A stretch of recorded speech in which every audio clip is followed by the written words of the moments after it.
Hey everybody, Curt at martinmoney.com here. Today we're going to talk about Roth IRAs. Specifically, we're going to talk about the 5-year rule, which is kind of a nuanced rule that some people don't know about concerning Roth IRAs.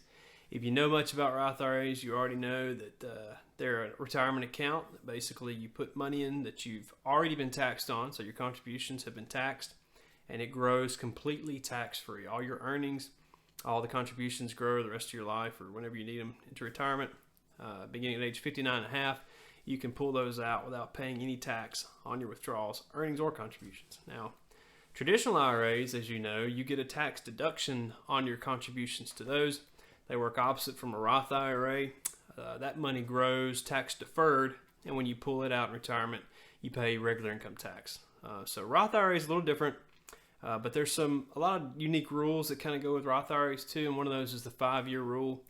And the 5-year rule basically is a clock that starts with your Roth IRA account. There's basically 3 situations where it may apply, where the IRS requires you to have the account open for at least 5 years or converted amount for 5 years or whatever before you can make withdrawal on any earnings portion. Now, all contributions to a Roth IRA are totally accessible. You can withdraw them anytime. In a way, they're like a backup savings account, right? Any money you put into a Roth IRA or Roth 401k can be withdrawn at any time, penalty-free, tax-free. That's the contribution. The earnings portion, on the other hand, is untouchable for at least 5 years, and according to some other rules, but again today, the 5-year rule. So, all right, situations where the 5-year rule will apply. First off is just touching the earnings portion of your Roth 401k, or your Roth IRA, excuse me. You can't touch that penalty or tax-free until a 5-year time has elapsed from the date that you actually open the Roth IRA. The second one has to do with conversions, and the third one has to do with inherited Roth IRAs. So let's jump into these and talk about each one and how they might apply to you. All right, the first 5-year rule we're going to talk about has to do with your contributions and earnings. Now, we already discussed how you have to be 59 and a half before you can make a Roth withdrawal. You can't make, before you can withdraw any earnings, penalty free or tax free. But you also have to have the account open for at least 5 years. So even if you're 60 years old, if you haven't had a Roth IRA open for at least 5 years, you can't withdraw any earnings without paying income tax or penalties on that portion of the account. Again, the contributions completely tax free, the earnings not so much. So if you're 65, 70, it doesn't matter. The account has to be open at least 5 years before you can touch it. So a way around this is just to open a Roth IRA when you're younger or as early as you can, just to get that clock going. Just put $100 into a Roth IRA. You don't even have to buy an investment with it. You can leave it in cash. It doesn't matter. As long as the account is open and any one Roth IRA is open, your 5-year clock starts, so you can basically not have to worry about this anymore just by taking that step. Now, one thing about this 5-year window, it opens effectively January 1st of the tax year in which you make the Roth IRA contribution, or the tax year for which you make the Roth IRA contribution more specifically. Let me give you an example of what I'm talking about. It's 2023 when I'm recording this. Tax day this year is April 18th. You have until April 18th to make a contribution to a Roth IRA for 2022. So any money you put in the account all the way up until April 18th, 2023 can be counted toward that tax year. Now, here's the thing. Even if you put the money in your Roth IRA and you open the account on April 18th, 2023, the IRS back counts your clock, your 5-year clock, starting on January 1st, 2022, because that's when that tax year effectively started. So in a way, you get to reduce your 5-year window from, say, 5 years to as low as 3 years, 8.5 months. It's just something to keep in mind, because you might think definitively 5 years when actually it's 5 tax years. So bear that in mind if you're thinking about this. Hey, if you haven't already, please click that like button and subscribe button down below.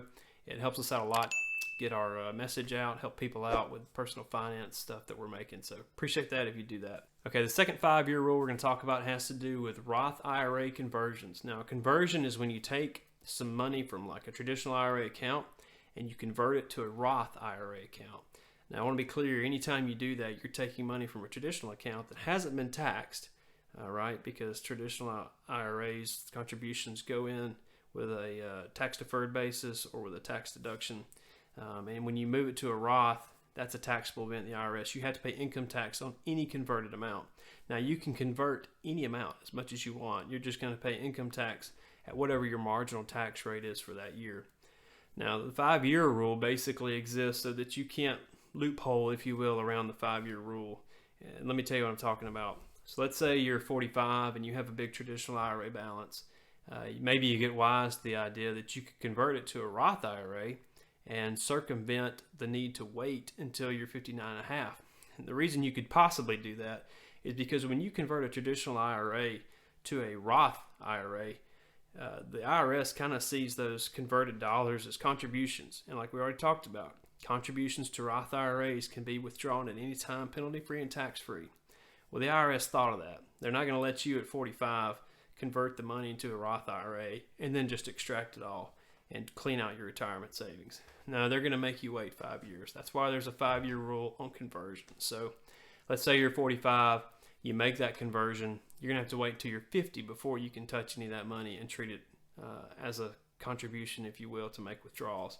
The 59.5-year rule still applies, but again, the amount you roll over or convert, that's considered a contribution, sort of, in the eyes of the IRS.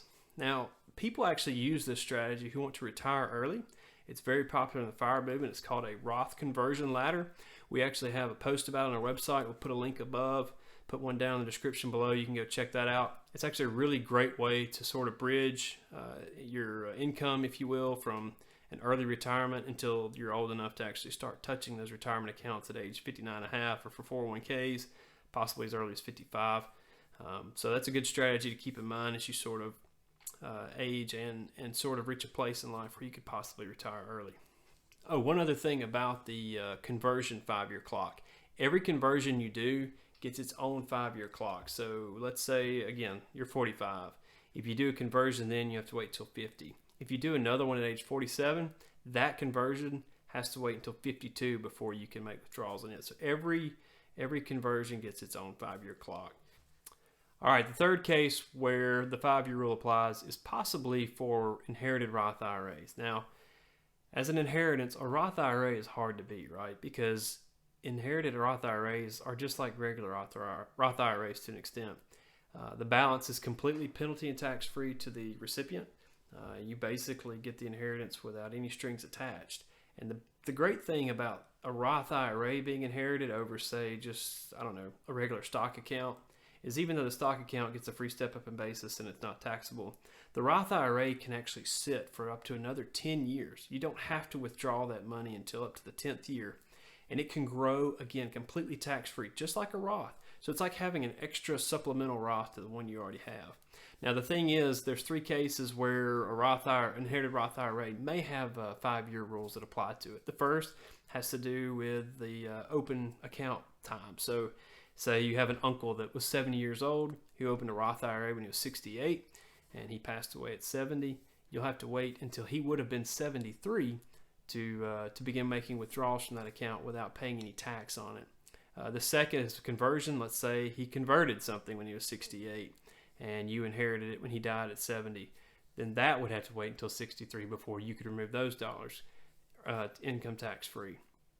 The final one has to do with any contributions that he makes. So let's say he died at 70 again, and he made a contribution the year in which he died.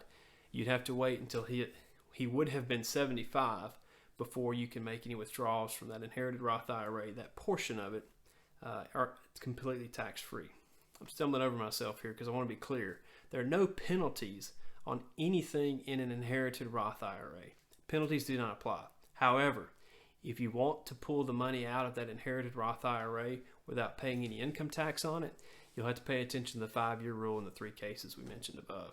Now, with all that said, it wouldn't be very wise to remove money from a inherited Roth IRA if you don't have to until that 10th year anyway. Like I said, all the growth within that Roth IRA happens completely tax-free. It's like a supplemental IRA. So if you inherited it and then immediately removed all the money, you're sacrificing a potential 10 years of completely income tax-free growth within that Roth. Not a wise thing to do if you can help it. So if you do inherit a Roth IRA, try to hang on to it as long as you can before you liquidate that account. But at the 10th year, the IRS will make you do that. You have no choice but to remove the money at the 10th year. So keep that in mind. All right, so maybe you're watching this and you're wondering, what about Roth 401ks? Well, the rules are basically the same for 401ks. All the 5-year rules apply. The differences are in 401ks, unlike IRAs, the clocks start at different times and apply in different ways. First, in an IRA, when you open one Roth IRA anywhere, it applies to every Roth IRA you have. So let's say you open 3 different Roth IRAs in your life. The IRS looks at the very first one that you open, and it applies to all your Roth IRAs. Not so with a 401k. Every 401k gets its own individual 5-year clock. So if you had a previous employer, you left them, you go to another one and open another Roth 401k. Each of those 401ks have their own 5-year clock. Now, one way to avoid the 5-year clock, having multiple 5-year clocks on 401ks, is just to combine them. If you've ever left an employer before and gone to another one, usually you have the option of rolling your old 401k into the new one. Another thing you can do is just roll the Roth 401k into a Roth IRA. Now, if you do that, the effective 5-year clock for the Roth IRA takes precedent over a 5-year clock for a 401k. So let's say you open a Roth IRA and then roll your Roth 401k into it. If that was the first Roth IRA you ever had, you have to wait 5 years before you can touch the balance of the earnings portion of that Roth 401k, even if the Roth 401k had been around a long time.